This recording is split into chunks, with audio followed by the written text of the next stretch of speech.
കേരളത്തിൽ ഇന്ന് അരങ്ങേറിക്കൊണ്ടിരിക്കുന്നത് തള്ളു വ്യവസായമാണ്. ഭരിക്കുന്ന കക്ഷിയിൽ 3-4 പേർ ഏറ്റവും മികച്ച തള്ളുകാരാണ്. ആരാണ് മികച്ച തള്ളുകാരൻ അല്ലെങ്കിൽ തള്ളുകാരി എന്ന് നിർണ്ണയിക്കാൻ വലിയ ബുദ്ധിമുട്ടായിരിക്കുന്നു.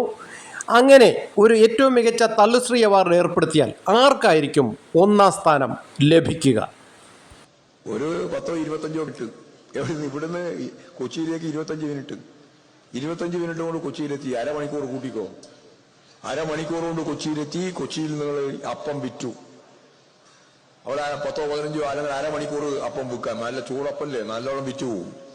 ഏറ്റവും നല്ല മാർക്കറ്റാണ് കൊച്ചിയിൽ. അങ്ങനെ പൈസയും വാങ്ങി കൊട്ടയായി ഒരു ചായയും കുടിച്ച് അവിടെ നിന്ന് കയറുക. അപ്പൊ ഉച്ചക്ക് ഭക്ഷണം കഴിക്കാനാവുമ്പോഴേക്ക് കൂറ്റനാടത്താം.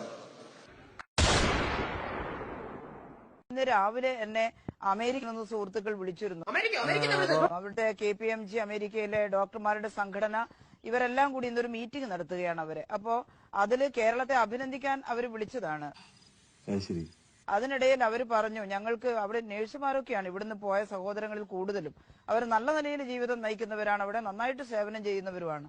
പക്ഷെ അവരെ അലട്ടുന്നത് അവർക്ക് ഈ ഹോസ്പിറ്റലിൽ ഉപയോഗിക്കാൻ മാസ്ക് ഇല്ല എന്നുള്ളതാണ്. ചോദിച്ചു, ടീച്ചർ എന്താണ് അവിടുത്തെ സ്ഥിതി, ഞങ്ങൾക്ക് കുറച്ച് മാസ്ക് എത്തിച്ചേരാൻ പറ്റുമോ എന്നുള്ളത്. മാപ്പു നൽകൂ മഹാദിവേ. അന്ന് നിങ്ങളുടെ കയ്യിലുള്ള ഊരിപ്പിടിച്ച കത്തിയും ഉയർത്തിപ്പിടിച്ച വടിവാളുകളുടെയും നടുക്കുകൂടെ തന്നെ ഞാൻ നടന്നു പോയിട്ടുണ്ട്. മാപ്പു നൽകൂ മഹാനിധേ, മാപ്പു നൽകൂ ഗുണനിധേ.